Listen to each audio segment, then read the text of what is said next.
In Wewak, EU-STREIT PNG has supported the coastal fisheries value chain with a new solar mini ice plant set up in the Wewak main market area, East Sepik Province.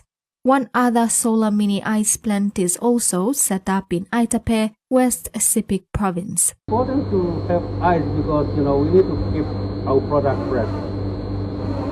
Be it a cooler room for vegetables, but in fish, we know that ice is very important to keep the fish fresh.